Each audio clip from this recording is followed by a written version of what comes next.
Bob Seger, you remember from the movie Beverly Hills Cop, which starred Gil Hill, who was the Detroit police commander.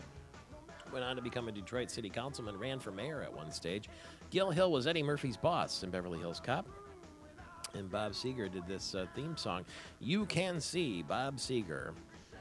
Completely free. We've got 4 tickets for you. And not only that, we have a limo ride to and from the show and a catered dinner on a rooftop above Grand Rapids before the show, hosted by American Metal Roofs. That's May 28th at Van Andel Arena in Grand Rapids. How would you like to go see Bob Seger in style? Register to win at rockingtheroof.com. rockingtheroof.com, and you're going to get in a limo with 3 of your friends, have a catered dinner on a rooftop, and see Bob Seger at the Van Andel Arena. rockingtheroof.com, courtesy of American Metal Roofs.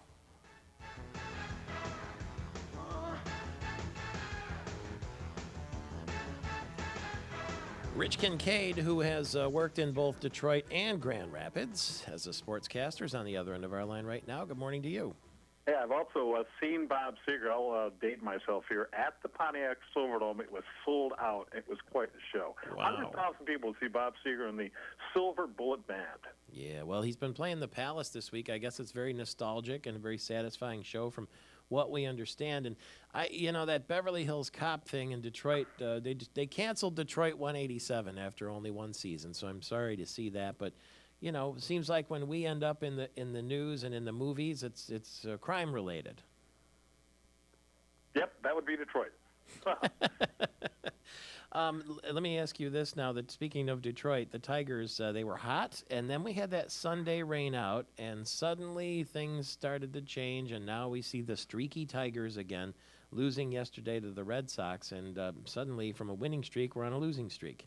Yeah, just a couple of games, so I'm not so sure I'd worry that much about it, although I keep going back to that comment from Gene Mauch, who's one of the most famous managers in baseball history, managed over 20 years in the major leagues and never won a World Series. And he once said that streaks are followed by other streaks. And when the Tigers had just ended that 7-game streak, I mentioned that to Jim Leyland. He says, well, I don't know if that means anything. It might, but, he's not going to say anything foolish.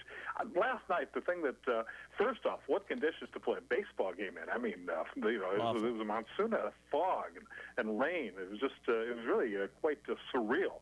Actually, but I really think that game turned, as I mentioned in my report on the at-bat by Austin Jackson in the 7th inning. I thought he held up on a 3-2 pitch with the bases loaded and 2 out. That would have been ball 4 and would have forced in a run, and the Tigers would have still been batting with a 1-0 lead. But on appeal, first base umpire said he went around on his swing, so he called it strike 3, and so the inning's over, and the game was still scoreless.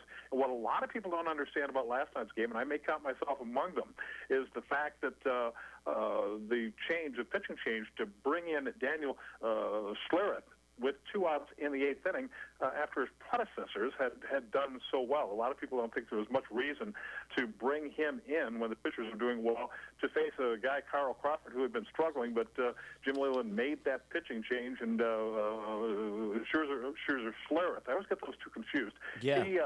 He walked Crawford and gave up what turned out to be the game-losing double. Looks like the Red Wings front office is talking about shaking up the team, eh? I think they've got to, don't you? Mike, the acquisition last year, Mike Modano, they were looking for a veteran guy that would help them, especially come playoff time.